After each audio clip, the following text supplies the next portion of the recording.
అందరికీ నమస్కారం అండి. ఈరోజు నేను మీతో ఒక ముఖ్యమైన విషయం గురించి మాట్లాడాలనుకుంటున్నాను. అదేంటంటే మణిపూర్ సంఘటన అండి. రీసెంట్ టైమ్స్‌లో మీరు సోషల్ మీడియాలో గానీ, న్యూస్‌లో గానీ చూసే ఉంటారు.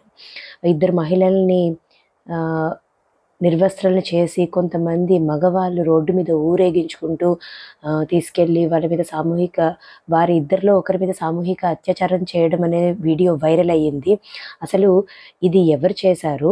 దేనికోసం చేశారు? అసలు మణిపూర్‌లో ఏం జరుగుతుంది అన్న వాటి మీద నేను అవగాహన కల్పించడానికి మాట్లాడాలనుకుంటున్నాను. అసలు మణిపూర్‌లో ఏం జరుగుతుంది?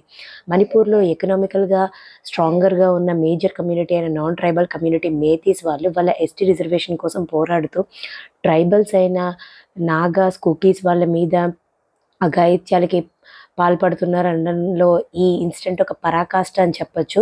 It's a clear socio economical discrimination అండి. అండ్ ఇట్ స్టిల్ ఎగ్జిస్ట్ ఈ టైమ్స్‌లో కూడా. రిజర్వేషన్ ఉన్న మన ఇండియన్ కాన్స్టిట్యూషన్‌లో ఇంకా ఇలాంటి అట్రాసిటీస్‌ని చూస్తున్నామంటే రిజర్వేషన్ లేని టైమ్స్‌లో రిజర్వేషన్ లేక మునుపు ఈ ఎస్టీ, ఎస్సీ వాళ్ళ పరిస్థితి ఏంటి అనేది తలుచుకుంటేనే చాలా భయమేస్తుందండి. కొద్దిసేపు ఈ కమ్యూనిటీ ఇష్యూస్ పక్కన పెడితే it's a complete insane act అని చెప్పొచ్చు. It's a crime against humanity అనొచ్చండి. మహాభారతంలోని ద్రౌపదిని నిర్వస్త్రాలని చెయ్యాలి అని ఆలోచించిన కౌరవులకు కురుక్షేత్ర మహాయుద్ధంలో ఎటువంటి గతి పట్టిందో మనందరం మర్చిపోకూడదు. మన మూలాలని, మన పురాణాలని ఎప్పుడు గుర్తుపెట్టుకోవాలి.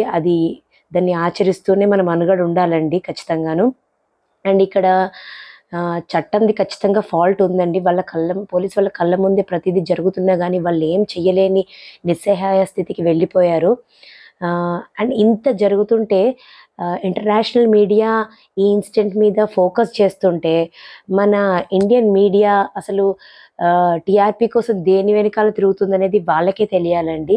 ఇదంతా జరిగి 2 months అయినా కూడా ఇప్పటి వరకు అది బయటికి రాలేదంటే ఈ మీడియా మొత్తం ఏం చేస్తుందో మరి వాళ్ళకే తెలియాలి. అండ్ ఇప్పటికైనా central government, state government, national commission of women and national commission of SC, ST should take cognizances and bring the culprits before the law. So please voice this out, not the video. Please అండి వీడియోని circulate చేయొద్దు. For the dignity of those women అవేర్నెస్ని కల్పించండి, వీడియోని కాదు. Stand with Manipur, pray for peace. Thank you.